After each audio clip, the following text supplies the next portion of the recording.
kulanti wacan oo wanaagsan daawadayaal halkan waa janaalkeena udub Somali TV qodobada warkeena aad ku daawo doontaan waxaa ka mid noqon doona Somaliland oo saldhig cusub la wareegtay garaad jaamac iyo firdhiye oo booqday xabsiga laascaanood iyo tirada maxaabiista laga sii deynayo madaxweyne firdhiye oo amray in xabsiga laga daayo General Faisal Cabdi Bootaan iyo xogta tirada rasmiga ah ee maxaabiista Somaliland loo sii fasaxayo iyo Somaliland oo go'aan lama filaan ah soo saartay muxuu yahay go'aankaasi waxaan kaloo warkeena ku soo qaadan doonaa xaalka guud ee Ethiopia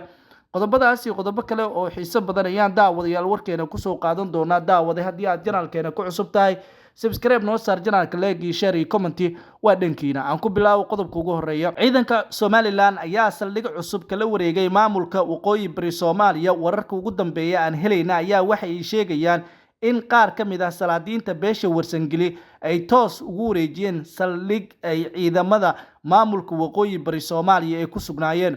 inkastoo tirada rasmiga ah aan la shaacin haddana wararka ugu dambeeya aan helayna waxay sheegayaan in ciidanka beesha warsangeli ay toos ugu biireen kuwa Somaliland saldhigan ay hadda ay qabsadeen Somaliland ayaa durbaba waxa u muuqanaya in mar kale hadalhayn badan uu dhalinayo saacadihii la soo dhaafay Somaliland ayaa yoolkeedu ugu weyn waxa uu yahay in gobolka Cayn iyo sidoo kale gobolka Sool gibi ahaanba gacantooda uu soo galo gobolada Sool iyo Cayn ayaa waxa saacadihii la soo dhaafay ka jiray xaalad aad u adag iyadoona dhaqdhaqaaqyo ciidan oo aad u xoogan ay wadaan ciidamada maamulka Somaliland ayaa sidoo kale yoolkooda ugu weyn waxa uu yahay inay talaabooyin adag ay ka qaadaan ciidamada maamulka waqooyi bari Soomaaliya ayaa labadii maalin ee la soo dhaafay waxay wadeen dhaqdhaqaaqyo ciidan oo aad u xoogan oo ka dhan ah ciidanka maamulka Somaliland laakiin hadda wax waliba way isbedeleen oo gobolka Cayn oo idil hadda wararka aan helayna waxay sheegayaan in beesha warsangeli ay sheegtay in wax dagaal ah uusan ka dhici doonin maadaama magaalada Ceergaabo laga cabsi qabay in dagaal foolka fool ah uu ku dhaxmaro ciidamada maamulka Somaliland iyo kuwa maamulka waqooyi bari Soomaaliya kadib markii salaadiin ka soo jeeda beesha warsangeli ay sheegeen inay ka mid yihiin Somaliland marnaba aan laga maarmin taana waxay u muuqanaysaa inay dhabarkay ka jabeen maamulka waqooyi bari Soomaaliya oo hadda ku soo hartay beesha dhulbahante ayaa sanadihii la soo dhaafay waxa yoolkooda ugu weyn uu ahaa in maamulkooda uu ahaado maamul sare isla markaana hoggaanka iyaga mar walba ay u hayaan beesha warsangeli laakiin taas beesha warsangeli toos ayay u diiday xaalka siyaasadeed ee waqooyi barina waa uu adag yahay dhanka kale garaad jaamac iyo sidoo kale Cabdiqaadir Axmed oo Cali Firdhiye ayaa waxaa la sheegay inay booqdeen xabsiga magaalada Laascaanood iyadoona uu Cabdiqaadir Firdhiye uu amray in la sii daayo General Faisal Cabdi Bootaan wararka ugu dambeeya aan helayna ayaa waxay sheegayaan in maxaabiis aad u fara badan oo ku sugnaa xabsiga waxa la sheegay in hadda la sii deyn doono xabsiga magaalada Laascaanoodna saacadaha soo socda maxaabiis fara badan oo kuwa Somaliland ayaa la sii doon doonaa iyadoona Faisal Cabdi Bootaan uu ku jiro shakhsiyaadka la sii deynayo xabsiga Laascaanood ayaa saacadihii la soo dhaafay waxa ka socday kulamo kala duwan oo waaweyn oo ay yeelanayaan qaar ka mid ah saraakiisha iyo sidoo kale madaxda maamulka waqooyi bari Soomaaliya xabsiga magaalada Laascaanood sidoo kale waxaa la tilmaamay in saraakiisha ku jirta dhammaantoodba ay yihiin kuwa maamulka waqooyi bari Soomaaliya si weyn ula dagaalamay waxaana wararka ugu dambeeya aan helayna ay sheegayaan in ay hadda maamulka waqooyi bari Soomaaliya uu doonayo in isbedel waaweyn uu sameeyo xabsigan ayaa sidoo kale waxa uu noqonayaa mid shakhsiyaad fara badan laga sii deyn doono iyadoo Faisal Cabdi Bootaan uu ka mid yahay shakhsiyaadka maamulka Somaliland u xiran isla markaana maamulka Somaliland si weyn ay horey ula dagaashay taliyaha guutada 12aad ee ciidanka Somaliland u qaabilsanaa gobolka Sool Faisal Cabdi Bootaan ayaa waxaa la sheegay in hadda loo baahan yahay in gebi ahaanba la sii daayo maamulka waqooyi bari Soomaaliya ayaa waxaa la sheegay in ay wili ay wadaan yoolkooda ku aadan sii deynta Faisal Cabdi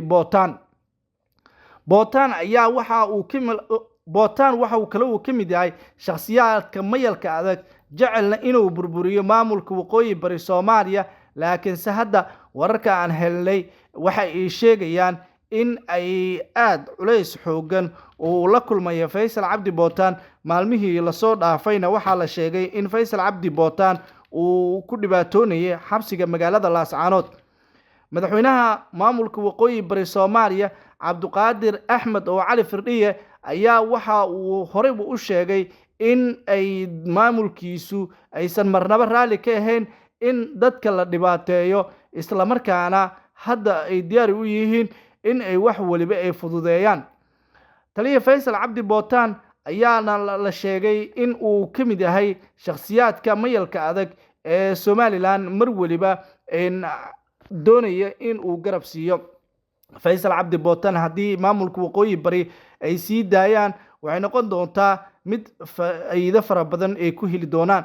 taliyaha guutada 12aad ee ciidamada Soomaaliya u qaabilsanaa gobolka Sool Faysal Cabdi Bootaan ayaa sidoo kale horey u sheegay in uu gibi ahaanba uusan u dulqaadan doonin ciidanka maamulka waqooyi bari Soomaaliya Cabdiqaadir Axmed oo Cali Firdhiyana waxaa la sheegay inuu wado kulamo uu la yeelanayo saraakiisha ciidanka maamulka waqooyi bari Soomaaliya isagoona kala hadlaya arrimo fara badan oo ku aadan xaaladda adag ee hadda Somaliland ka jirto iyo talaabooyinka la qaadi doono iyo sida ay isbedel ay u sameyn doonaan inkastoo maamulka Somaliland ay hore u sheegeen sii deynta taliyaha Gorgor in ay ku xiranta oo kaliya in marka hore Faysal Cabdi Bootaan xabsiga laga soo saaro lana geeyo deegaanada Somaliland kadib ayaan sii deynaynaa ay yiraahdeen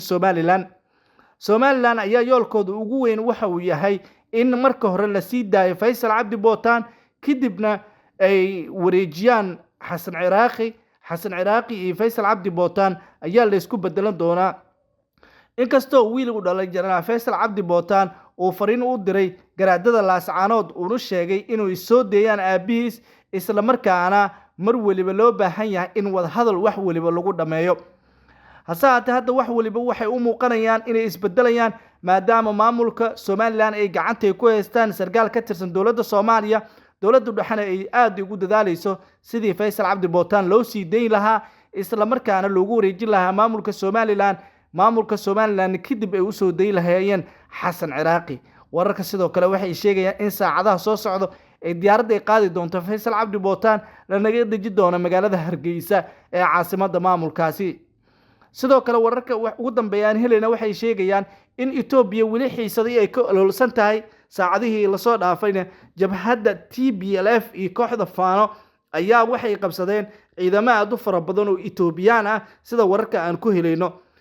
magaalooyinka waaweyn ee gobolka Amxaaradu waxaa ka jira xiisad siyaasadeed oo aad u adag xiisadan siyaasadeedna waxay ka dhigan tahay in dhibaato xoogan durbaba ay ka bilaabanaysa halkaasi saacadba saacada ka dambeysana waxa wararku ay sheegayaan in dhibaatooyin cusub ay soo kordhi karaan ra'iisul wasaaraha Ethiopia Abiy Ahmedna waxa uu tilmaamay in kooxda Faano iyo TPLF si weyn loola dagaalamo maadaama ay garab siinayaan ciidamada Eritrea wararka sidoo kale waxay sheegayaan in ciidamada Eritrea ay hadda dhar cusub ay soo gashteen oo ay leeyihiin dharkaasi kooxda la yiraahdo TPLF oo ana siyaasadeedka Abiy Ahmed marnaba aan ku qanacsaneen Ethiopia xiisadan ka jirtana waxay u muuqanaysaa in wiji cusub ay yeelanayso saacadba saacada ka dambeysana xaalka uu sii adkaanayo guud ahaan daawadayaal warkii oo aad janaalkeena Udub Somali TV aad ka daawanaysay saaxiibayaal waana geynta daawada haddii aad janaalkeena ku cusub tahay subscribe noo saar janaalka like iyo share iyo comment waa dhankiina waa mahadsantihiin nabadgelyo